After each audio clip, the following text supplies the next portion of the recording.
For today's video mga guys, ayan, ikwento ko sa inyo yung bakit hindi na ako ng mga video, hindi na ako naka-download ng mga video, wala na akong mga content, at saka hindi na ako naka-reels, hindi na ako naka-TikTok affiliate, dahil nga yan sa malaking problema yung hinaharap namin noon.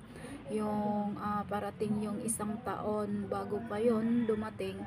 Ang hirap talaga yung pinagdaanan namin na yung mother ko kasi pumanaw na siya sa ibang mundo. Kaya ang hirap talaga kasi inalagaan ko siya ng higit ng 10 months talaga, 10 months, oo. Inalagaan ko talaga siya ng mahigit ng isang taon. Kaya busy talaga ako, hindi ako nakapost ng YouTube, hindi ako nakapost sa Reels, hindi ako nakapost sa TikTok.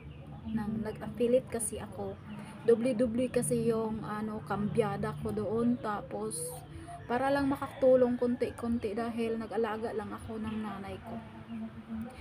Yun, hindi pa natapos yung yung mga problema namin. Inalagaan ko siya hanggat dumating talaga sa punto na hindi na niya kaya, bumitaw na yung nanay ko, at saka ang sakit-sakit talaga sa pakiramdam. Tapos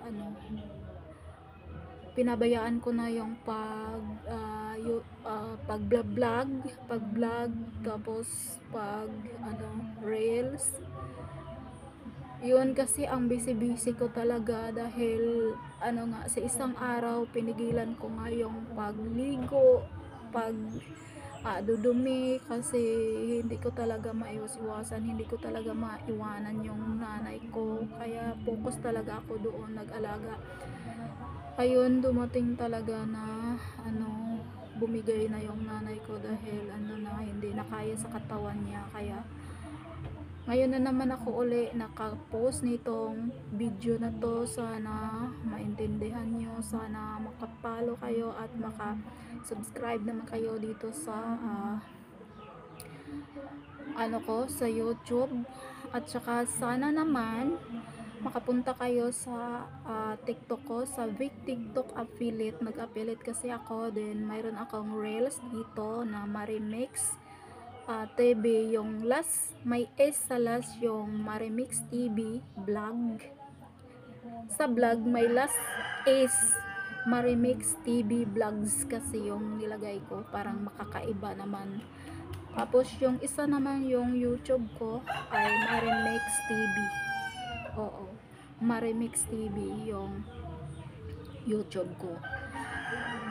Ay nako naman, sana mapalo nyo ako, sana matulungan nyo ako, sana makatulong kayo sa akin.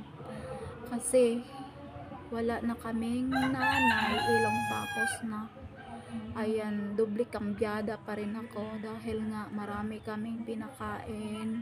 Yung anak ng kapatid ko, ayun, dito din sa amin na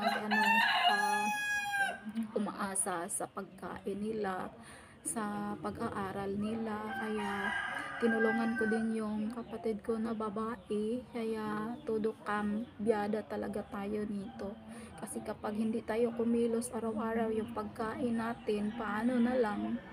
Kaya mayroon akong mga video, makapost ako ng siguro mga gabi na, dahil kailangan natin unahin natin yung araw-araw nating pagkain bago tayo mag-post ng mga video. Kaya gabi na yung ma-post ng video ko, minsan umaga bago tayo magtrabaho. Kaya yun, for today's video, maraming salamat sa inyong lahat. Sana makasubscribe kayo sa YouTube ko, sana mapalo nyo yung Big TikTok affiliate ko, sana makapalo din kayo sa Marimix TV vlogs. Ayun, sa sunod na naman ng update kung ano namang ginagawa namin, kaya i-update namin sa inyo. Thank you. At mag-ingat kayo palagi. Oo, mag-ingat kayo palagi. Dayon, Bisaya ako. Bisaya ni. Proud to Bisaya.